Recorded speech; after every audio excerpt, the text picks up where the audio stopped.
الصلاة والسلام عليك يا حبيب الله وعلى آلك وأصحابك يا نور الله صلى الله تعالى عليك وسلم.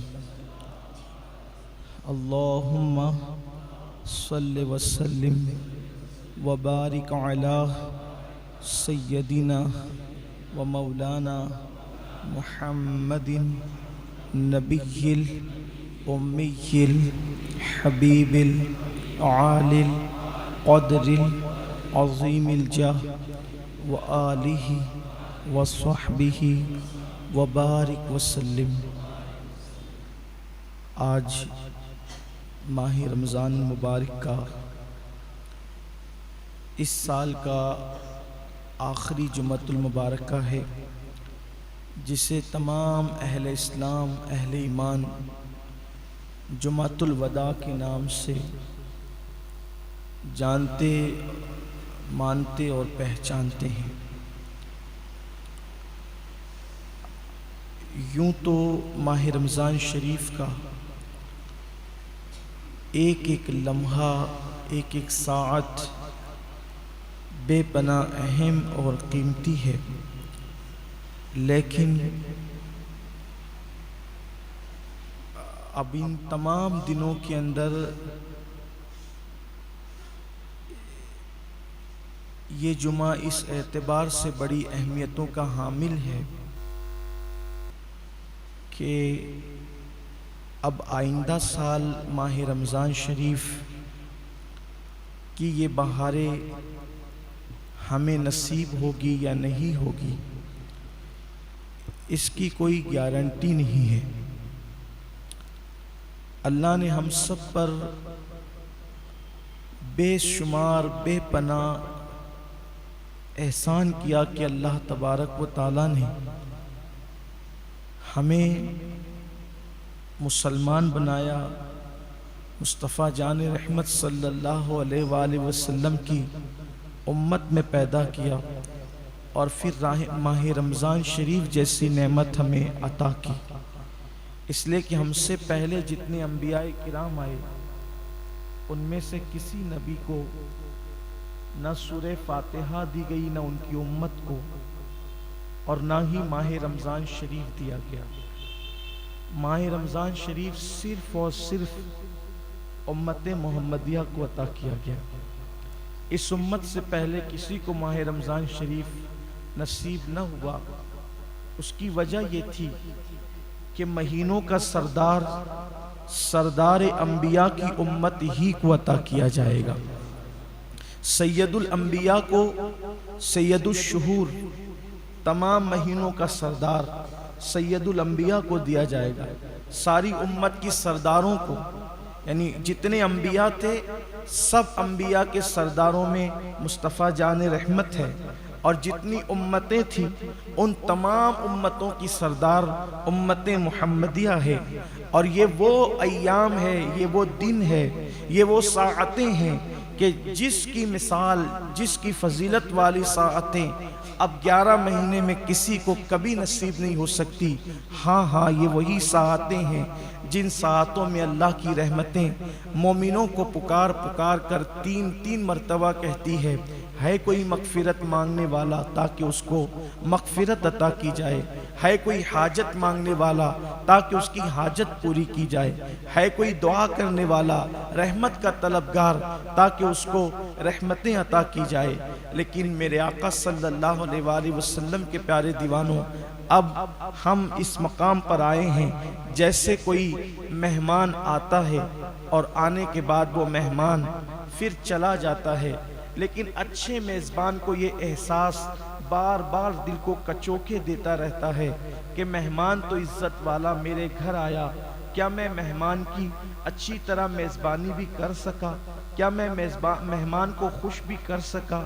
کیا میں مہمان کا اکرام بھی کر سکا؟ اگر مہمان میرے گھر سے خوشی خوشی واپس جاتا ہے تو وہ اوروں سے کہے گا کہ فلاں نے میری بڑی خاطر تواضع کی، فلاں نے میری بڑی عزت کی، فلاں نے میری بڑی تکریم کی، مجھے کسی چیز کا احساس تکلیف لحاظ کیا گیا. مہمان ہر طریقے سے ہر جگہ کہتے ہوئے جاتا ہے، اور اگر اس کی تکریم نہ کی جائے، اس کی عزت نہ کی جائے، اس کا لحاظ نہ کیا جائے، تو مہمان یہ کہتے ہوئے جاتا ہے، ہائے افسوس اس بدبخت کو نہ میری اہمیت کا پتہ تھا، نہ میری عزت کا پتہ تھا، نہ میرے وقار کا پتہ تھا، کچھ بھی اس کو نہ معلوم تھا، اور اس نے تو مجھے پوچھا تک نہیں، میری خاطر تواضع تک نہ کی. مسلمانوں، ایسے ہی جیسے کوئی مہمان آتا ہے، ماہ رمضان شریف بھی یہ ایک مہینہ ہمارے پاس بحیثیت مہمان آیا. اب ہم نے اس کی کتنی تکریم کی، اس کی کتنی عزت کی، اس کی کتنی خاطر تواضع کی، یہ ہم کسی اور سے کیا پوچھیں، ہم صرف اپنے دل سے پوچھیں. فرمایا گیا ہے کہ تمہارا دل سب سے بڑا مفتی ہے، سب سے بڑا جواب دینے والا ہے. ذرا گردن جھکا کر ہم اپنے وجود سے پوچھیں، کیا ہم نے ماہ رمضان شریف کی وہ تکریم کی جو تکریم کرنے کا حق تھا، وہ تعظیم کی جو تعظیم کرنے کا حق تھا، وہ احترام کیا جو احترام کرنے کا حق تھا؟ کیا تکریم کر سکتے تھے ماہ رمضان شریف کی؟ کیا احترام کر سکتے تھے ماہ رمضان شریف کا؟ کیا خاطر تواضع کر سکتے تھے ماہ رمضان شریف کا؟ یہ کوئی کھانا تو کھانے والا مہینہ نہیں ہے، اس کے ہاتھ تو نہیں چومے جا سکتے، اس کے لیے احترام سے کھڑا تو نہیں ہوا جا سکتا. پھر اس کی تکریم کیا ہے، اس کا احترام کیا ہے؟ تکریم اور احترام تو بارہا ہمیں بتایا گیا. اس مہینے کی تکریم یہ ہے کہ گناہوں کو چھوڑ دیا جائے. کیا ہم نے گناہ چھوڑے بھی ہیں؟ کیا ہم نے گناہ چھوڑ دیا تھا؟ ماہ رمضان شریف میں کتنے وہ کم نصیب لوگ تھے جو ماہ رمضان شریف میں چھپ چھپ کر کھاتے پیتے رہے، اور کچھ لوگ ایسے بھی تھے جو لوگ کثرت سے سوتے رہے. ہاں ہم وہی لوگ ہیں کہ رمضان المبارک میں ہم وہ عبادت نہ کر سکے جو عبادت کرنے کا حق تھا، ہم وہ اس طریقے سے اللہ کو راضی نہ کر سکے جیسا کہ راضی کرنے کا حق تھا. ہم نے تو محفلیں سجائی اور باتوں باتوں کے اندر ہم نے رمضان شریف کو گزارا، کہیں فضول باتوں میں گزارا، کہیں سونے میں گزارا، کہیں پر لوگوں کے ساتھ اٹھ بیٹھ کر کے بکواسوں کے اندر گزارا. اب مجھے بتائیں، یہ رمضان شریف جائے گا اور ضرور جائے گا، چند دن میں چلا جائے گا، لیکن یہ جہاں سے آیا تھا وہاں جائے گا.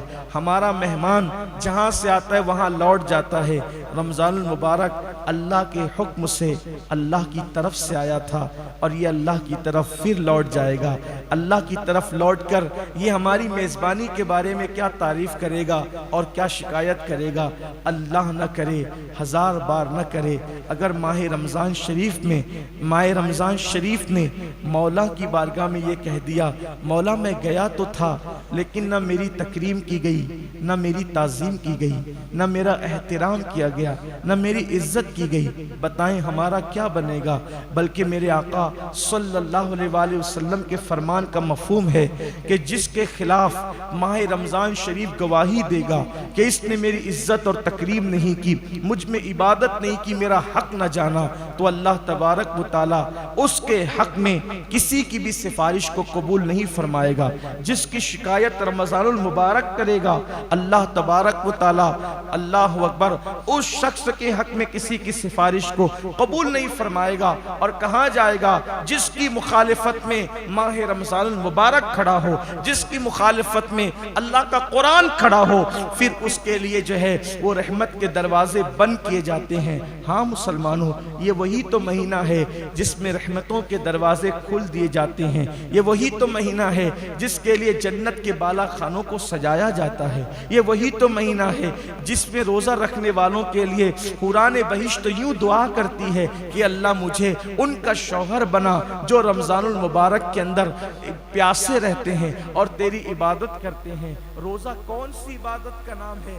حضرت سیدی سلیمان دارانی رحمت اللہ تعالی علیہ فرماتے ہیں، ایک مرتبہ میں نے روزہ رکھا سخت گرمی میں، اور میں نے خواب میں دیکھا کہ کوئی کہنے والا کہہ رہا ہے، سلیمان کیا تم اتنے دینار کے عوض یعنی سونے کے سکے کے عوض تم اپنا روزہ بیچ دو گے ہمیں، کہ روزے کا ثواب بیچ دو گے ہمیں؟ حضرت سلیمان دارانی کہتے ہیں، واللہ اگر ایک روزے کے بدلے مجھے پوری دنیا اور اس پوری دنیا کے سوا جو کچھ ہے اگر سب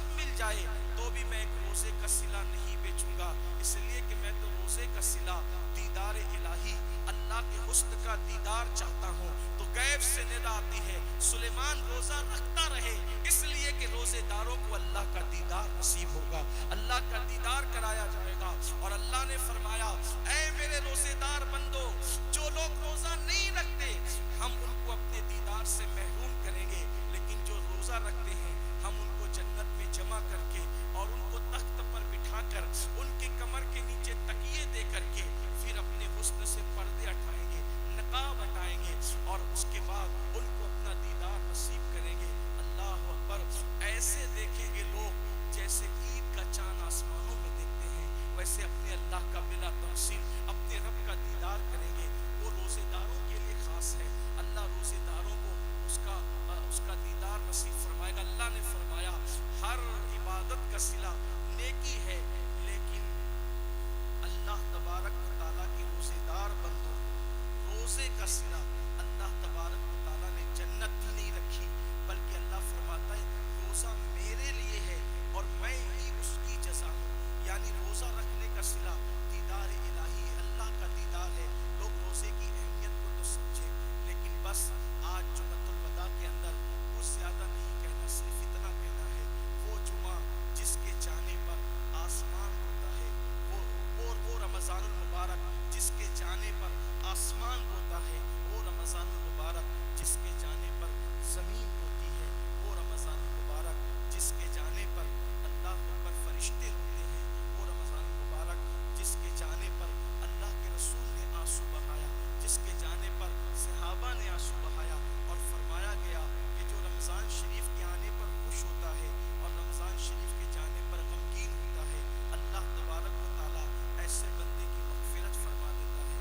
یاد رکھیے رمضان شریف تو جا رہا ہے، اور آج ہم گویا کہ اس رمضان المبارک کو رخصت کر رہے ہیں جمعۃ الوداع کے اندر، لیکن اس احساس کے ساتھ ہمیں نہیں پتا گزشتہ رمضان المبارک میں کتنے لوگ ہمارے ساتھ تھے اور آج وہ ہمارے درمیان نہ رہے، اور ہمیں نہیں معلوم کہ اب جب رمضان شریف آئندہ سال آئے گا اس کی بہاریں تو ایسی ہی ہوگی، سحری کی بہاریں بھی ویسے ہی ہوگی، افطار کی بزم بھی ایسے ہی سجے گی، تراویح کی صفیں بھی ایسے ہی لگے گی، حفاظ قیامت تک محرابوں میں قرآن سناتے رہیں گے۔ افق پر جب رمضان مبارک کا چاند نظر آئے گا تو وہی دھوم دھام ہوگی، وہی برکتیں ہوگی، وہی رحمتیں ہوگی، وہی انوار کی بارش ہوگی، وہی برکتوں کی بارش ہوگی، سب ہوں گے، سب کی گارنٹی ہے، سب ہوں گے، رحمتوں کی گارنٹی رحمتیں بھی ہوگی، مغفرت کی گارنٹی مغفرت بھی ہوگی، قرآن مقدس کی تلاوت کی گارنٹی قرآن کی تلاوت بھی ہوگی، تراویح کی صفیں بھی لگے گی، سب کچھ ہوگا، لیکن اس کی کوئی گارنٹی نہیں ہے کہ ہم میں کون ہوگا اور کون نہیں ہوگا۔ ہو سکتا ہے شاید یہی رمضان شریف ہماری زندگی کا آخری رمضان ہو، اللہ نہ کرے کہ ہم میں سے کسی کو یہ کہنا پڑے کہ یہ رمضان فلاں کی زندگی کا آخری رمضان تھا۔ اللہ کرے یہ رمضان شریف ہمیں زندگی میں بار بار اللہ دکھائے، ہر بار اللہ دکھائے، ہمیشہ اللہ دکھائے، لیکن کچھ کر تو نہ سکے، اب چند دن بچے ہوئے ہیں، کچھ نہ کر سکے، اس لیے کہ کرنے والوں نے بہت کیا۔ صحابہ کرام تو رمضان شریف میں بستر کو لپیٹ دیتے تھے، سونا نہیں ہے، اور رمضان شریف میں ہمارے لیے سونے کا موسم تھا، ہم تو سوتے ہی نہیں۔ ہم نے کیا کیا؟ افطار کے وقت میں دعائیں کرنے کی بجائے ہم تو موبائل پر واٹس ایپ چیک کرتے رہے، چیٹنگ کرتے رہے۔ ہم نے کیا کیا؟ صحابہ کرام سب کچھ کرتے تھے، اس کے باوجود بھی جب رمضان شریف جاتا تھا تو کہتے تھے مولا جو کرنا تھا وہ نہ کر سکے، اس لیے ہماری مغفرت فرما دے، ہمیں معاف فرما دے۔ وہ اللہ سے معافیاں طلب کرتے تھے، رب کی بارگاہ میں توبہ استغفار کرتے تھے۔ کہا جاتا ہے آج اللہ نے عمل کا موقع دیا ہے تو عمل کی اہمیت ہمارے سامنے نہیں ہے۔ ایک دن جب قبر کی کالی کوٹری میں چلے جائیں گے اس دن عمل کی اہمیت پتہ چلے گی، لیکن اس وقت عمل کی اجازت نہ ہوگی، ہم کچھ نہ کر سکیں گے۔ موت کے بعد عمل منقطع ہو جاتے ہیں، کہتے ہیں کہ قیامت آئے گی، ہم کہتے ہیں قیامت جب آئے گی تب آئے گی، لیکن جس کے جسم سے روح نکل گئی اس کی قیامت تو اسی وقت آ گئی، اب وہ کچھ نہیں کر سکتا۔ اور سن لو رمضان شریف میں غفلت کرنے والوں، رمضان شریف میں روزے کا حق ادا نہ کرنے والوں، رمضان شریف میں گناہ کرنے والوں، میرے آقا نے فرمایا کہ جس نے رمضان شریف پایا اور اپنی مغفرت نہ کروائی، یعنی رمضان شریف پا کر ایسی کوشش نہ کی، ایسی کاوش نہ کی، اللہ کے یہاں گڑ گڑایا نہیں، نہ توبہ کی نہ استغفار کیا، رمضان شریف میں بھی اپنی مغفرت نہ کروا سکا۔ آقا علیہ السلام نے اس وقت دعا کی تھی جب میرے آقا منبر پر تشریف لے جا رہے تھے۔ کہتے ہیں کہ جب خطیب منبر پہ جاتا ہے، کوئی خطیب جمعہ کے دن جب خطیب منبر پہ جاتا ہے تو جو لوگ جو دعا کرتے اس کی ہر دعا قبول ہوتی ہے۔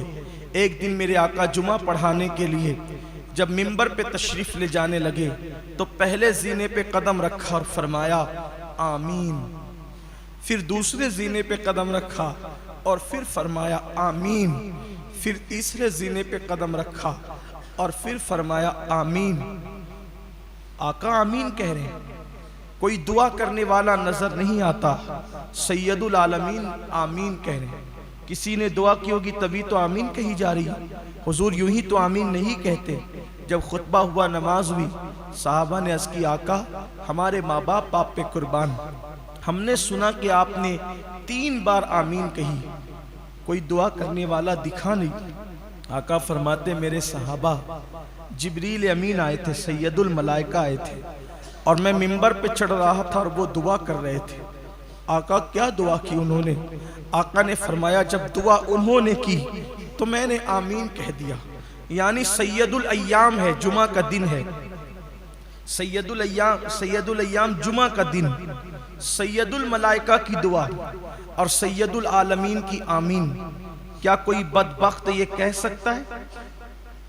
کسی میں جرأت ہے کہ وہ وقت کی دعا قبول نہ ہوئی ہوگی؟ میرے اور آپ جیسا گنہگار منبر پر خطیب کے چڑھتے وقت دعا کرے تو اس کی دعا کی قبولیت کی گارنٹی دی گئی۔ جب جبریل دعا کرے اور حضور آمین کہیں تو کون انکار کر سکتا ہے؟ کوئی بے ایمان ہی ہوگا جو انکار کرے گا۔ اب وہ 3 دعا کیا تھی وہ سن لیں اور پھر دیکھیں کہ ہمارا انجام کیا ہے۔ آقا فرماتے ہیں جبریل امین نے عرض کیا اے اللہ جب تیرے نبی کا نام لیا جائے کسی محفل میں، ترتیب حدیث میں جو الفاظ آئے میں عنوان کے حوالے سے تھوڑی سی اس کو تبدیل کر رہا ہوں تاکہ تفسیرہ کر سکوں بطور مفہوم۔ اے اللہ جب کسی محفل میں تیرے نبی کا نام لیا جائے اور محفل میں موجود لوگ تیرے حبیب پہ درود نہ پڑھے تو ان کو تو اپنی رحمت سے ہمیشہ کے لیے دور کر دے، تو انہیں اپنی رحمت سے محروم کر دے، دور کر دے۔ کون دعا کر رہا ہے؟ جبریل علیہ السلام۔ اور حضور نے کہا آمین، یعنی جب محفل میں حضور علیہ السلام کا نام لیا جائے، کسی محفل میں کوئی بات کرتے کرتے حضور کا ذکر کرے، حضور کہے تو محفل کے لوگ کہے صلی اللہ علیہ وآلہ وسلم، کوئی کہے رسول اللہ نے فرمایا تو محفل کے لوگ کہے صلی اللہ علیہ وآلہ وسلم، کوئی کہے آقا کریم نے فرمایا تو محفل کے لوگ کہے صلی اللہ علیہ وآلہ وسلم۔ جب جب میرے آقا کا نام پاک آئے، نام نامی اسم گرامی، دوست سے سنو، دشمن سے سنو، اپنوں سے سنو، بیگانوں سے سنو، اپنی عادت بناؤ کہ جیسے ہی نام پاک آئے، نام نامی اسم گرامی آئے، مصطفیٰ جان رحمت صلی اللہ علیہ وآلہ وسلم کا ہماری زبان پر فوراً درود جاری ہو۔ گھر کے چھوٹے چھوٹے بچوں کی تربیت کرو کہ جب بھی حضور پاک کا نام سنو تو صلی اللہ علیہ وآلہ وسلم ضرور کہا کرو۔ اگر نہیں کہا، آقا کا ذکر سن کر کے درود نہیں پڑھا، جبریل دعا کرتے اللہ اسے اپنی رحمت سے ہمیشہ کے لیے دور کر دے۔ پھر میرے آقا نے دوسرے زینے پہ قدم رکھا تو جبریل نے عرض کی مولا جو اپنے ماں باپ میں سے دونوں کو یا کسی ایک کو بڑھاپے کی حالت میں پائے، جو اپنے ماں باپ میں سے دونوں کو یا کسی ایک کو بڑھاپے کی حالت میں پائے اور بڑھاپے کی حالت میں پا کر بھی وہ دونوں کی یا کسی ایک کی خدمت کر کے، اگر دونوں کو پائے تو دونوں کی، اور اگر ایک کو پائیں تو ایک کی، یعنی اپنے ماں باپ کو بڑھاپے میں پا کر ان کی خدمت کر کے اپنے آپ کو جنتی نہ بنا لے، اس کو بھی تو اپنی رحمت سے دور کر دے۔ یعنی ماں باپ کیوں ہے؟ خدمت کر کے اپنے آپ کو جنتی بنانے کے لیے۔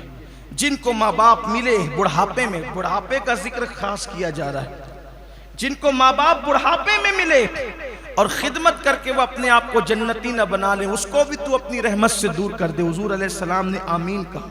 ماں باپ بڑھاپے میں ملے، دکھ نہ کرو، صدمہ نہ کرو، افسوس نہ کرو، کیا اس بڈھی بڈھا کو پالتے رہیں گے؟ اللہ نے تمہیں جنت میں جانے کا ذریعہ دے دیا۔ جن کو بوڑھے ماں باپ ملے ہیں ان کو اللہ تعالیٰ نے دنیا کی سب سے بڑی نعمت دے دی ہے۔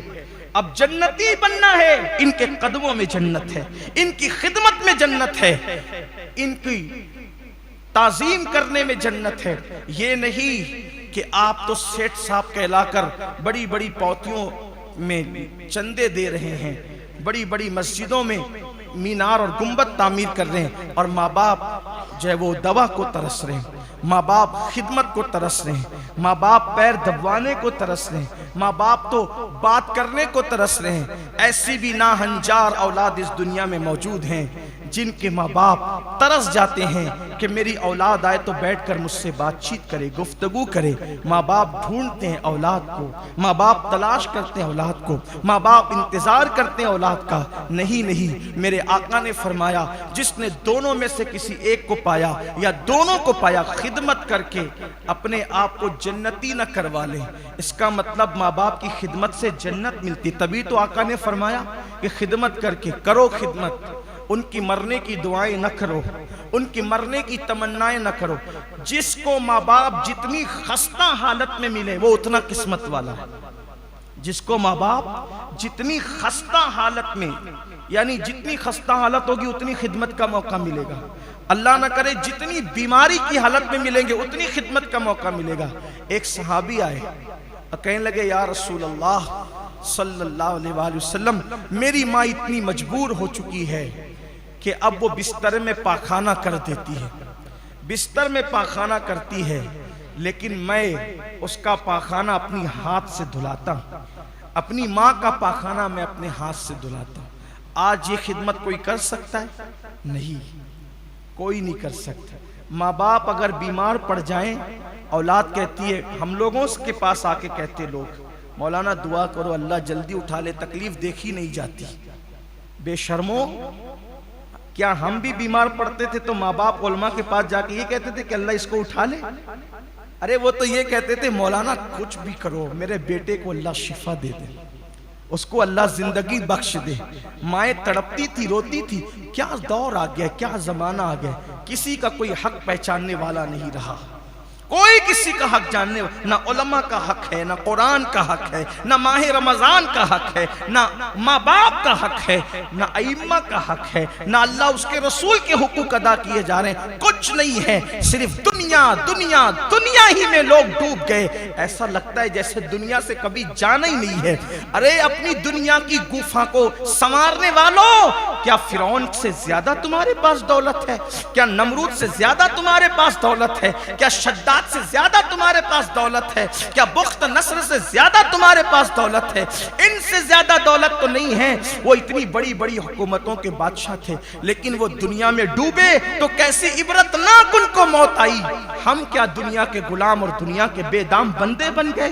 دنیا کے سوا کچھ سجائی نہیں دیتا، دنیا کے سوا کچھ سجائی نہیں دیتا۔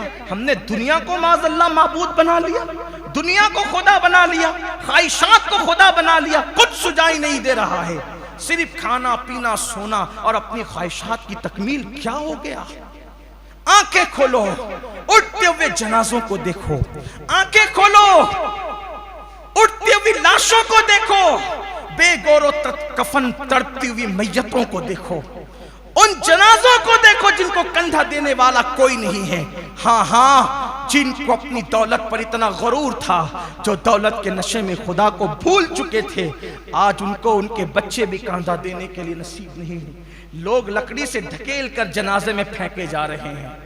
یہ ویڈیو کلپیں صرف دیکھ کر کے ہا ہو کرنے کے لیے یا ایک دوسرے کو شیئر کرنے کے لیے؟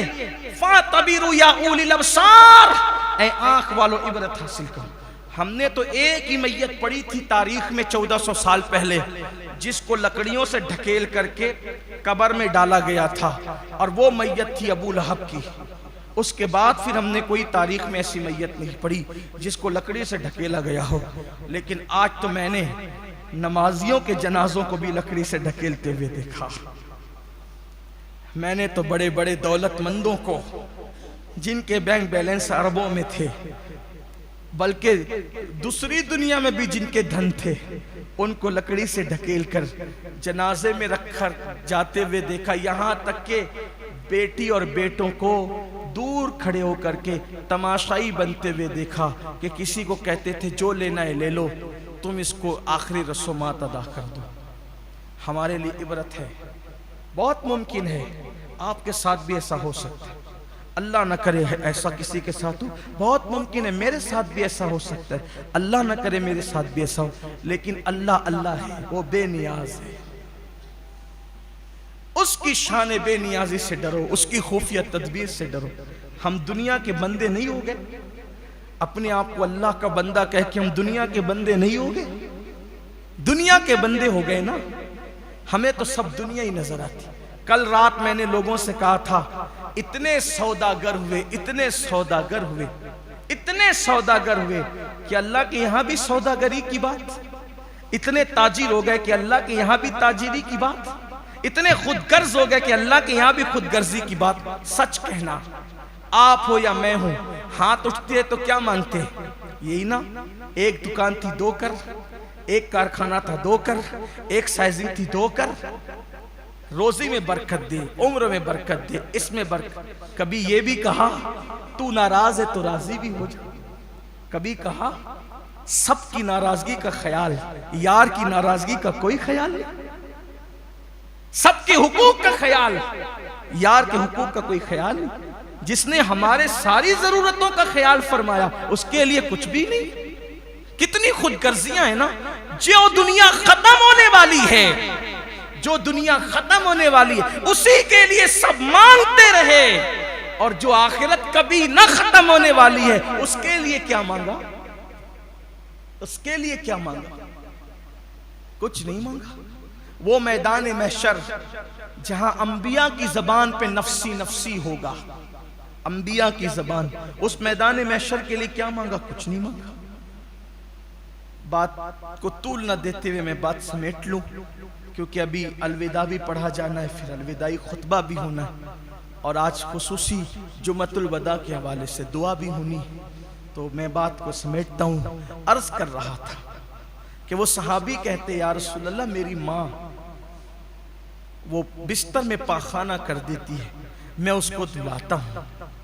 آقا، اس نے میرا پاخانہ دھلایا میرے بچپنے میں، اور میں اب اس کا پاخانہ دھلا رہا ہوں اس کے بڑھاپے میں، تو برابری ہو گئی نا؟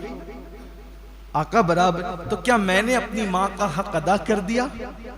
آقا نے فرمایا نہیں، نہیں، تمہاری ماں کا حق تم ادا نہ کر سکے۔ کیوں یا رسول اللہ؟ آقا فرماتے ہیں دونوں میں فرق ہے۔ دیکھو میرے نبی کی شان، میرے نبی کی نگاہیں کہاں ہوتی ہے، کس شان کے ساتھ ہوتی ہے۔ فرمایا تم بھی دھلاتے ہو پاخانہ، وہ بھی دھلاتی تھی، لیکن دونوں میں فرق یہ ہے، جب وہ تمہارا پاخانہ دھلاتی تھی تو دل میں تمنا کرتی تھی اللہ اس کی لمبی عمر کر، اس کو بڑا کر، جلدی سے بڑا کر دے، اس کی عمر لمبی کر دے، اس کی عمر دراز کر دے۔ لیکن جب تم پاخانہ دھلاتے ہو، دھلاتے تو ضرور ہو، لیکن دل میں کہتے ہو اللہ بہت بوڑھی ہو گئی ہے، اب اس کو جلدی سے اٹھا لے۔ وہ دھلاتے وقت تیری لمبی عمر کی دعا کرتی تھی، اور تو دھلاتے وقت اس کی عمر کی کوتاہی کے بارے میں سوچتا ہے۔ اب بتا کیسے برابری ہو سکتی؟ کہاں وہ محبتیں اور کہاں یہ حالت؟ اس لیے یاد رکھیے، آقا نے فرمایا کہ جس نے ماں باپ کو پایا اور خدمت کر کے جنت واجب نہ کرا لی، تو وہ شخص بھی اللہ کی رحمت سے دور ہو جائے۔ تیسری بات، پھر میں نے کہا کہ ترتیب بدلی ہے، لیکن مجھے اینڈ میں یہ بیان کرنا تھا۔ حضرت جبریل نے کہا، دعا کی، اے اللہ جو رمضان شریف کو پائے اور اس میں عبادت کر کے اپنے آپ کو جنتی نہ بنا لے، اپنی مغفرت نہ کروا لے، اپنی بخشش نہ کروا لے، وہ بھی تیری رحمت سے دور ہو جائے، وہ بھی تیری رحمت سے دور ہو جائے۔ حضور نے فرمایا آمین، یعنی رمضان شریف جس کو ملا، رمضان شریف پانے کے بعد اس نے کوششیں کاوشیں کر کے اپنے لیے مغفرت کا سامان نہ کیا، وہ اللہ کی رحمت سے دور کر دیا جائے گا۔ بتائیں کیا ہماری مغفرت ہو گئی؟ کیا ہم نے مغفرت کروا لی؟ کیا ہم روئے گڑ گڑائے؟ اگر نہیں، چند دن بچے ہیں گنتی کے، چند دن، اور آج کا دن تو خاص۔ اللہ کرے جب امام منبر پر جائے تب دعا کرو، جمعہ کی نماز کے بعد دعا کرو، افطار کے وقت دعا کرو، سحری کے وقت دعا کرو، اور خوب گڑ گڑا کے اللہ سے کہو مولا ہم تو نادان ہی ہیں، ہم تو سیاہکار ہی ہیں، ہم تو مجرم و گنہگار ہی ہیں، ہمیں معاف کر دے۔ یاد رکھیے اگر وہ بخش دے تو اس کا کرم ہے، ورنہ نمازیں بھی نہیں بخشوا سکتی ہمیں، ہماری نمازیں بھی ہماری نجات نہیں دلا سکتی، ہمارے روزے بھی ہمیں نہیں بخشوا سکتے، ہماری زکاتیں بھی ہمیں نہیں بخشوا سکتی۔ اگر کوئی بخشوا سکتا ہے تو اس کا کرم ہی ہمیں بخشوا سکتا ہے۔ اگر جنت میں کوئی چیز لے جا سکتی ہے اس کا کرم ہی ہمیں جنت میں لے جا سکتا ہے۔ آئیے آج سے آخری دن تک بہت غنیمت جانیے اس رمضان شریف کو، اور ابھی تو تین طاق راتیں باقی ہیں، 2 تو گزر گئی، 21 اور 23 گزر گئی، آج 25 آنے والی، 25ویں طاق رات ہے، پھر 27ویں ہوگی اور پھر 29ویں ہوگی۔ ابھی یہ 3 طاق رات ہمارے پاس بچی ہوئی ہے جسے شب قدر کہتے ہیں، اور شب قدر اللہ نے یہ بھی شب قدر امت محمدیہ کو خاص عطا کیا، اس سے پہلے کسی کو شب قدر نہیں دی۔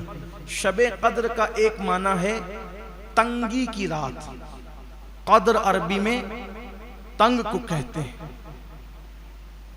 تنگی کی رات شب قدر۔ اس کو تنگی کی رات کیوں کہتے ہیں؟ تنگ رات، تنگی کی رات، تنگ ہو جانے والی رات کیوں کہتے ہیں؟ اس لیے کہ آسمان سے شب قدر میں اتنے فرشتے زمین پر آتے ہیں، اتنے فرشتے زمین پر آتے ہیں کہ زمین تنگ پڑ جاتی ہے فرشتوں کی تعداد سے، اتنی تعداد ہوتی ہے کہ زمین کم پڑ جاتی ہے، اس لیے اس کو شب قدر کہتے ہیں۔ اور چونکہ جب سے میرے آقا نے وصال فرمایا ہے تو جبریل زمین پر اب نہیں آتے، لیکن آتے ہیں تو ایک رات میں آتے ہیں، اسے شب قدر کہتے ہیں۔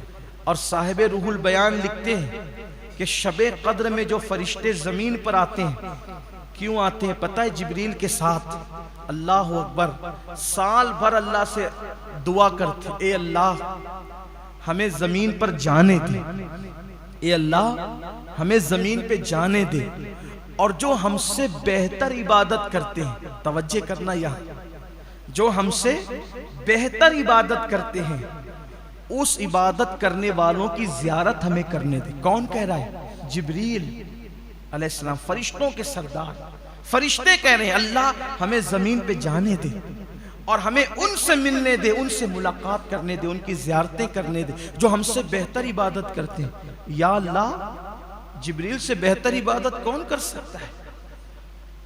دور رسالت میں کہتے تو ہم سمجھتے کہ سید العالمین کی ذات تھی، لیکن یہ تو قیامت تک کے لیے ہے کہ وہ سال بھر اللہ سے عرضی لگاتے اور اللہ سال میں ایک رات ان کو زمین پہ بھیجتا ہے، جاؤ جو تم سے بہتر عبادت کرنے والے ان سے مل لو جا کر۔ تو کون سی عبادت ہے جو جبریل سے بہتر آپ کر لیں گے یا ہم کر لیں گے یا فرشتوں سے بہتر ہم عبادت کر لیں گے؟ ہے کوئی؟ نہیں نا۔ تو پھر جبریل کی دعا بے مقصد تو نہیں، فرشتوں کی دعا بے مقصد تو نہیں؟ ایسی کون سی عبادت ہے جو فرشتے نہیں کر سکتے آپ اور ہم کر سکتے ہیں؟ تو وہ کون سی عبادت ہے؟ وہ نماز نہیں ہے میرے عزیز، کیونکہ ہم فرشتوں سے اچھی نماز تو پڑھ بھی نہیں سکتے، ہے نہیں۔ کون سی عبادت ہے؟ تو صاحب روح البیان نے لکھا ہے وہ عبادت ہے جو فرشتے کر ہی نہیں سکتے، جو فرشتے کر ہی نہیں سکتے۔ کون سی عبادت ہے؟ وہ عبادت ہے کہ تجھے شدت کی پیاس لگی ہو، تجھے شدت کی پیاس لگی ہو اور تیرے سامنے کوئی پیاسا آ جائے تو تو اپنے ہاتھ کا شربت اس کے ہاتھ میں دے دے کہ یہ اللہ کا بندہ ہے. یہ وہ عبادت ہے. تجھے شدت کی بھوک لگی ہو, تیرا پیٹ کہتا ہو مجھے بھوک لگی ہے کھانا کھلا, اور تیرے ہاتھ میں غذا موجود ہے, کھانا موجود ہے, تو تو خود نہ کھائے, بھوکا رہ کر اس غریب کو کھلا دے, اس بھوکے کو کھلا دے. یہ وہ عبادت ہے جو فرشتوں کے بس میں نہیں. کیوں؟ کیونکہ فرشتے تو کھاتے نہیں ہیں, انہیں بھوک کیسے لگتی؟ جب انہیں بھوک نہیں لگتی تو وہ کسی بھوکے کو کیسے کھلائیں گے اپنا کھانا؟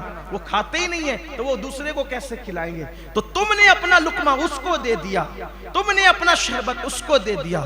تم کو پیسوں کی ضرورت تھی اور تم جا رہے تھے بازار میں کوئی چیز خریدنے کے لیے, اپنے سے بڑا کوئی ضرورت مند مل گیا. جیسے میں جوتے خریدنے جا رہا ہوں بازار میں, میرے پاس پرانے جوتے تو ہیں, عید کے لیے جوتے لینے جا رہا تھا, مجھ سے زیادہ ضرورت مند کوئی ایسا ملا, ارے میرے پاس سحری کو پیسے نہیں ہے. دل میں خیال آیا یار پرانے جوتوں پر بھی عید ہو سکتی ہے, اٹھا کر مجھ سے زیادہ ضرورت اس کو ہے, ارے لے جا, تیرے بچوں کو بھوکا رکھنے کی بجائے سحری کروا لینا, اپنی رقم اس کو اٹھا کے دے دی. یہ کام فرشتے نہیں کر سکتے, یہ کام آپ کا ہے. اور فرشتے ایسے عبادت گزاروں کو ملنے کے لیے شب قدر میں زمین پر آتے اور ان سے مصافحہ کرتے. آپ کو پتہ ہے یہی مالیگاؤں ہے, یہ مالیگاؤں. پچھلے سال عید کے بعد ایک خاتون آئی اور اس نے بتایا کہ میرے بچے ہر سال روزہ رکھتے تھے, لیکن اس سال میرے بچوں کا پہلا روزہ چھوٹ گیا رمضان شریف کا. پچھلے سال کے بعد پوچھا گیا کیوں چھوٹا, تو کہا کہ اس وقت نہ رات کو ہمارے گھر میں کچھ پکا تھا اور نہ سحری کے لیے ہمارے گھر میں کچھ موجود تھا, تو ہم نے بچوں کو یہ کہہ کر کے سلا دیا کہ رات کو بھی کچھ نہیں کھائے, سحری میں بھی کچھ نہیں کھائے تو دن کو روزہ کیسے رکھ پاؤ گے, اس لیے سو جاؤ. یہ ہمارا شہر مالیگاؤں, ایسے لوگ بھی اس میں بستے ہیں. اس طرف کی بستی ہے, بستی کا نام نہیں لوں گا, کسی کا عیب کھولنا مقصد نہیں, کسی کی غربت کا تماشا کروانا مقصد نہیں ہے. ایسے بھی لوگ ہمارے پاس آتے ہیں. افسوس ہوا کہ مالیگاؤں شہر میں ایسے بھی لوگ ہیں جبکہ ہم دودھ پی کر سحری کریں, تری کھا کے سحری کریں, قیمہ روٹی کھا کے سحری کریں, ایک سے غذائیں کھا کے ہم سحری کریں, اور ہمارے شہر میں کچھ ایسے بھی لوگ ہیں کہ وہ پہلا روزہ صرف اس لیے چھوڑ دیں غربت کی وجہ سے. تو کیا میدان محشر میں قدرت ہمیں پکڑے گی نہیں؟ ہم صرف اپنے لیے ہیں یا کسی اور کے لیے بھی ہیں؟ اگر آپ یہ سمجھتے ہیں کہ صلاۃ التسبیح شب قدر میں پڑھ کے بخش دیے جائیں گے اور لوگ بھوکے سو رہے ہوں, میں سمجھتا ہوں یہ خام خیالی ہے. مسلمانوں کو دین سمجھنے کی ضرورت ہے. نفل پر جتنا زور لگا رکھا ہے, نفل پر زور لگانے والوں پہلے فرائض پر توجہ کرو. بھوکوں کا پیٹ بھرنا صلاۃ التسبیح میں محنت کرنے سے افضل ہے. پڑوسیوں کا خیال کرنا صلاۃ التسبیح میں محنت کرنے سے افضل ہے. ادھر کسی کی توجہ نہیں ہے, سب اپنی ذات پر توجہ ہے. خدا کے لیے دین سیکھو. دین کیا ہے؟ دین کیا ہے؟ دین سیکھو. دین یہ ہے جو اللہ کے رسول نے پیش فرمایا. خود کا گھر میں مہینے بھر سے چولہا نہیں جلا, خود کے گھر میں مہینے بھر سے چولہا نہیں جلا. ایک عورت نے کٹورا بھر کر کے دودھ پیش کیا تحفے میں, گھر سے دودھ منگوایا تو وہ دودھ دیکھ کر کے صفہ کے چبوترے میں بیٹھے ہوئے 70 لوگ بول اٹھے, آقا کئی دن ہوئے ہمیں کھانا نصیب نہیں ہوا, کئی دن میں کھانا نصیب نہیں ہوا. تو آقا نے فرمایا ابو ہریرہ لے اور لے جا کر کے پہلے ان کو پلا دے, اور اس کے بعد صحابہ کو پلایا, پھر آخری میں خود پیا. ہمارے پاس یہ نظام کہاں, یہ مزاج کہاں؟ ہم نے ہر چیز پہلے اپنی ذات کو پرائیورٹی دینی ہے, پھر دوسروں کو. دین سیکھیے. میں بس جمعۃ الوداع میں یہی بات کر کے اپنی گفتگو کو تمام کرتا ہوں. شب قدر میں توبہ بھی کرو, نمازیں بھی پڑھو, استغفار بھی کرو. 1000 مہینے سے افضل ہے یہ رات. فرشتے مصافحہ کرتے ہیں. ملاقات کرتے ہیں، ہم لوگوں سے ملنے آتے ہیں، مصافحہ کرتے ہیں، ملاقات کرتے ہیں، امتی ہونے کی حیثیت سے، حضور کا امتی ہونے کی حیثیت سے. اور فرشتے اس رات جس سے مصافحہ کرتے ہیں اس کو پتہ بھی چل سکتا ہے کہ فرشتوں نے ہم سے مصافحہ کیا کہ نہیں کیا، ملاقات کی کہ نہیں کی. صوفیاء کرام فرماتے ہیں اس کا پتہ چلنے کا طریقہ یہ ہے کہ اس رات جب تم کوئی نیکی کرتے ہو تو تم پر رقت طاری ہو جاتی ہے، تمہاری آنکھیں بھیگ جاتی ہے، تمہاری آنکھوں میں آنسو آ جاتے ہیں اور پورے وجود پر کیف طاری ہو جاتا ہے. ایسی کیفیت طاری ہو جائے تو سمجھ لو کہ اللہ کے فرشتوں نے تم سے ملاقات کر لی ہے. اس رات عبادت کا اہتمام کرو اور جو دن بچے ہیں اس میں اللہ کی بارگاہ میں خوب استغفار کرو، رو گڑ گڑاؤ. اور آخری بات یہ کرنا چاہتا ہوں، دنیا کے حالات تیزی کے ساتھ بدل رہے ہیں، تبدیل ہو رہے ہیں، ہمیں بھی بدلنا ہوگا.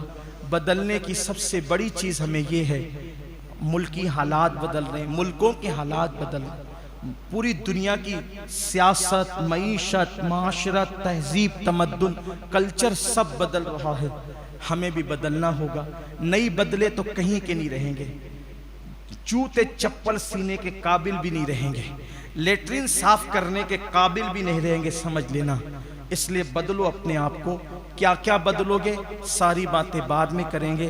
ایک بات سب سے بڑی، اپنے اندر اور اپنی اولاد کے اندر، اپنی نسلوں کے اندر دین کی سمجھ اور دین کی فکر پیدا کرو. ہمیں دین آج اتنا بھی پتہ نہیں ہے کہ کیا ایمان ہے، کیا کفر ہے، یہ بھی پتہ نہیں. روزہ کیسا رکھنا چاہیے یہ بھی پتہ نہیں. زکوٰۃ کیسے دینی چاہیے یہ بھی پتہ نہیں. نماز کیسے پڑھنا چاہیے یہ بھی پتہ نہیں. کچھ پتہ نہیں ہے دین کے بارے میں. اللہ والو، اللہ کے بندو، صرف ایک کام کرو، دیندار بنو، دین پڑھو. دین کتابوں میں اردو زبان میں موجود ہے، کتابیں آ چکی ہے، اس میں پڑھو، سیکھو، سمجھو، دیندار بنو. ایک ایک مسلمان کے پاس کم سے کم اتنا علم ہونا ضروری ہے کہ اگر کوئی کافر، کوئی منافق، کوئی دین کا دشمن اگر آپ پر اعتراض کرے، آپ کے مذہب پہ اعتراض کرے، آپ کو جواب دیتے آنا چاہیے. آپ اس سے گفتگو کر سکے. آپ کہیں مجھے معلوم ہی نہیں. اگر آپ سے کوئی پوچھ لے رمضان شریف کے روزے کیوں فرض ہوئے، مجھے معلوم نہیں. اس لیے کہ رکھنا نہیں ہے، جو رکھتے ہیں انہیں معلوم نہیں کہ کیوں ہے. عید کیوں آتی ہے، عید کیوں پڑھتے ہیں، نہیں معلوم ہے. حضور کی ولادت کی تاریخ کون سی تھی، نہیں معلوم ہے. اردو تاریخ معلوم ہے، انگریزی تاریخ بھی نہیں پتہ ہے. یعنی یہ ساری چیزیں ہیں. میرے آقا علیہ السلام کے دیوانوں، دین سیکھو. اتنا دین سیکھ لو کہ جو گفتگو کرے اس کے ساتھ کم سے کم بیسک گفتگو تو کر سکو، کسی کو مطمئن کر سکو، کسی کو اطمینان دلا سکو. علماء کے دروازے کھلے ہوئے ہیں، آن لائن کلاسز جاری ہیں. انشاءاللہ تبارک و تعالی رمضان شریف کے بعد سنی دعوت اسلامی مالیگاؤں کی جانب سے ہم لوگ خود بھی لوگوں کی سہولت کے لیے آن لائن مدارس اور کلاسز شروع کر رہے ہیں، تاکہ ہمارا ہر جوان اپنی آفس میں بیٹھ کر، اپنے گھر میں بیٹھ کر، اپنے کمرے میں بیٹھ کر کم سے کم اتنا دین سیکھ لے کہ وہ کسی سے گفتگو کر سکے، کسی سے بات چیت کر سکے. دیکھو یہ ایک بات آپ سے کہتا ہوں، دین نہ معلوم ہونے کا نقصان کیا. ایک چھوٹی سی بات بتاتا ہوں. ابھی عید آ رہی ہے، صدقہ فطر ادا کرو گے، ٹھیک؟ صدقہ فطر اکثر مسلمان ادا کرتے ہیں. اب صدقہ فطر کی اہمیت یہ ہے کہ ہمارے روزوں میں جو کمی رہ جاتی ہے، کوئی خامی رہ جاتی ہے، صدقہ فطر دینے کی برکت سے وہ کمی اللہ پوری کر کے قبول کر لیتا ہے. جو صدقہ فطر نہیں دیتے ان کے روزے زمین اور آسمان کے درمیان معلق رہتے ہیں، یعنی اپنی زبان میں لٹک رہے ہوتے ہیں. معلق رہنا یعنی لٹک رہے ہوئے، بیچ میں ہوتے ہیں زمین اور آسمان کے بیچ میں. ٹھیک. اب صدقہ فطر سب دیتے ہیں. میں سمجھتا ہوں مالیگاؤں میں جن لوگوں پر واجب نہیں ہے، ایسا شوق ہے ہمارے یہاں، وہ بھی دیتے ہیں. کس کو دیتے پتہ ہے؟ جاگلی کو. صدقہ فطر کس کو دیتے ہیں؟ جاگلی کو. صدقہ فطر کس کو دیتے ہیں؟ اور مانگنے کے لیے آتے ہیں کہاں کہاں سے لوگ ادھر ادھر، ان کو دیتے ہیں. آپ سے پوچھتا ہوں بھائی، وہ کافر ہیں، وہ مسلمان نہیں ہے، اور صدقہ فطر آپ کافر کو دو گے تو ادا ہی نہیں ہوگا، ادا ہی نہیں ہوا. اور جب صدقہ فطر ادا نہیں ہوا، دیا تو آپ نے، خرچہ تو ہو گیا، مال تو گیا، گیہوں تو گئے، اناج تو گیا، پیسے تو گئے، لیکن آپ کو مسئلہ معلوم نہیں تھا، جاگلی کو دے دیا نا. اور نہیں مولانا، میں عورتیں تو کہتے ہیں نہیں مولانا، وہ تو مہینے بھر جگانے کے لیے آتا رہا. ارے اللہ کی بندی، وہ مسلمان نہیں ہے. صدقہ فطر مسلمان کو دیا جاتا ہے. غیر مسلم کو دو گے تو ادا ہی نہیں ہوگا، اور وہ گاڑیاں بھر بھر کے لے جائیں. میری آنکھیں پھٹتی ہے، دکھ ہوتا ہے، اتنوں کا ضائع ہو گیا. وہ جو آتے ہیں وہ غیر مسلم فقیر گاڑیاں بھر بھر کے لے جاتے ہیں، یعنی اتنے لوگوں کا صدقہ فطر ضائع ہو گیا. ضائع ہو گیا تو کیا ہو؟ معلوم نہیں تھا. سیکھ تو لیتے، علماء سے پوچھ تو لیتے. علماء کو تو آپ دشمن سمجھتے ہو. ارے یہ لوگ کیا، ان کو کیا سمجھتا ہے، سب آپ کو سمجھتا ہے. اگر آپ بیمار پڑ جائیں تو کس کے پاس جاتے ہو؟ ڈاکٹر کے پاس جاتے، کیونکہ وہ ڈاکٹر کا سبجیکٹ ہے. گھر بنانا کس کے پاس جاتے ہو؟ انجینئر کے پاس، وہ اس کا سبجیکٹ ہے. ٹھیک ہے، یہ ہے نا، ایسے ہی کرتے ہو نا. تو دینی مسائل اپنی مرضی سے کیوں پیدا کرتے ہو، اپنے پیٹ سے کیوں پیدا کرتے ہو؟ جب اپنا علاج خود نہیں کرتے، اپنا گھر خود اپنے ہاتھ سے نہیں بناتے، تو اپنے دین کے معاملات کیوں خود حل کرتے ہو؟ میں یہ نہیں کہہ رہا ہوں ہمارے پاس آؤ، آپ جس عالم کو پسند کرتے ہیں وہاں جاؤ، ہمیں کوئی ضرورت ہی نہیں ہے. میں آپ سے پھر کہتا ہوں، کوئی یہ نہ سمجھے کہ ہم یہ مسائل لاتے ہیں تو اپنے کچھ مفاد. واللہ اللہ کے گھر میں کہتا ہوں، لعنت ہو اس پر جو اپنے مفاد کے لیے بات کرے. ہم تو اللہ کے لیے بات کرنا چاہتے ہیں، لیکن کچھ لوگوں کے دلوں میں منافقت کا مرض ہے تو وہ یہ سن کر سوچتے رہتے ہیں کہ یہ تو اب یہ بات آئی تو یہ اپنے ہماری کوئی مفاد نہیں. ہمیں اللہ رسول کے در سے اتنا مل چکا، اللہ نے اتنا دیا ہے، اللہ نے بے نیاز کر دیا. رب کے گھر میں کہتے ہیں کوئی مالیگاؤں والا نہیں کہہ سکتا کہ ہم کبھی اپنی ذات کے لیے اس کے پاس گئے ہیں، واللہ کبھی نہیں. ہم تو اللہ کا شکر ہے، تحدیث نعمت کے لیے کہتا ہوں. جس کا کاروبار مجھے مشکوک نظر آتا ہے میں تو اس کے گھر بھی جاتا ہوں تو پان منہ میں رکھ کر جاتا ہوں تاکہ اس کی چائے نہ پینی پڑے. اللہ رسول کا کرم ہے، ہم تو اتنے محتاط ہیں، اور اپنی ہوشیاری سے نہیں، اللہ کے کرم سے ہے. اپنی کوئی تقوی پرہیزگاری بتانا مقصود نہیں ہے. لیکن یہ جو باتیں کہی جاتی ہے حق صرف لوجہ اللہ کہی جاتی ہے. مت دو کافروں کو، آپ کا صدقہ فطر ہی ادا نہیں ہوگا. بتاؤ لوگوں کو، دین پتہ نہیں ہے. اگر دینا ہے تو مدارس میں دو، دینا ہے تو غریبوں کو دو. نہیں مدرسے میں دینا ہے تو غریبوں کو دو، غریبوں تک پہنچاؤ. غریب ہے نا مالیگاؤں، میں نے بتایا نا، ایسے لوگ نہیں ہیں جو رمضان شریف کا پہلا روزہ چھوڑ سکتے ہیں سحری کے لیے پیسے نہ ہونے کی وجہ سے. اللہ ہمیں اس بارے میں پوچھے گا. دین سیکھ لو جتنا سیکھ سکتے ہو، علماء سے رشتہ بناؤ، مبلغین سے رابطہ بناؤ، دین سیکھ لو. اور اپنے اندر اگر دیکھو آپ کے بچے جینس پہنے، ٹی شرٹ پہنے، مجھے اس پہ کوئی اعتراض نہیں، لیکن میں یہ چاہتا ہوں جینس اور ٹی شرٹ اوپر سے پہنا ہوا ہو لیکن اندر سے مذہب و مسلک کی معلومات اس کو اتنی مضبوط ہو کہ جب اس کو کوئی چھیڑ دے وہ لوگوں کا منہ بند کر دے. اتنا علم ہونا چاہیے. کپڑے ہمارے یہاں اہمیت نہیں رکھتے. کرتا پاجامہ تو پہن لیا لمبا چوڑا سا، نہ کچھ آئے نہ جائے، نہ وضو کا طریقہ نہ نماز. کپڑوں کی ہمارے یہاں اہمیت نہیں ہے. میں اسلامی شعار کا انکار نہیں کر رہا ہوں، صرف آپ کو یہ پیغام دینا چاہتا ہوں. ہم نے سمجھ لیا کہ کپڑے ہی سب کچھ ہے. نہیں، کپڑوں کی اہمیت نہیں ہے. اگر آپ جینس اور ٹی شرٹ میں بھی ہیں اور آپ کا دل اللہ کی خشیت کا گنجن ہے تو قرآن کہتا ہے وَلِبَاسُ التَّقْوَىٰ ذَلِكَ خَيْرٌ. لمبے جبے کے اندر اگر گندگی چھپی ہے تو اس سے بہتر وہ ٹی شرٹ اور پینٹ پہننے والا ہے. جب وہ گناہ کرنے جاتا ہے تو دل میں خیال آتا ہے میرا اللہ مجھے دیکھ رہا ہے، وہ جبے والوں سے میری نظر میں بہتر ہے. ہمارے یہاں لباس کی اہمیت نہیں ہے، ہمارے یہاں تو دل کے تقوی کی اہمیت ہے. اپنی معلومات میں اضافہ کرو، اپنے آپ کو بدلو. اللہ ہم سب کو توفیق بخشے اور اللہ سے دعا کرو اللہ پورے عالم اسلام میں انقلاب پیدا کرے. اور خاص طور پر اس مبارک دن میں اللہ بیت القدس کو جلد سے جلد ظالم یہودیوں کے پنجے سے، ان کے مکر سے، ان کے فریب سے نجات عطا فرمائے اور پوری دنیا میں اسلام اور مسلمین کا اللہ غلبہ عطا فرمائے. اور اللہ ہم سب کو، پوری امت کو وحدت کے ساتھ صحابہ اور اہل بیت کے عقائد پر اتحاد و اتفاق کے ساتھ زندگی گزارنے کی توفیق عطا فرمائے. اے ماہ سیام الوداع، اے ماہ رمضان الوداع. اللہ سے پھر دعا کریں آپ سب سلامت رہیں، ہم سب سلامت رہیں، اور اللہ آئندہ سال خیر کے ساتھ، عبادت کی توفیق کے ساتھ، صحت و سلامتی کے ساتھ ہمیں پھر رمضان شریف عطا فرمائے. جاتے جاتے کھڑے ہونے والوں کو بھی یہ پیغام دینا چاہتا ہوں، میرے عزیزوں بہت ہو گیا. آخری میں جمعہ کے دن آنا، ایک دن قبر میں تم کو بھی جانا ہے. کب تک کہ 2 رکعت پڑھنے کے لیے آؤ گے؟ اتنے خود غرض ہو گئے تم لوگ، آخری میں آتے ہو خطبے کے ٹائم اور دعا بھی نہیں ہوتی اور بھاگنے لگتے ہو. کیوں آتے ہو؟ کوئی رو رہا تھا کہ آؤ چلو؟ کس نے بلایا؟ اپنا اسلام بچانے کے لیے 2 رکعت پڑھنے آتے ہو تاکہ مسلمانی قائم رہے، مسلمان کہلاؤ؟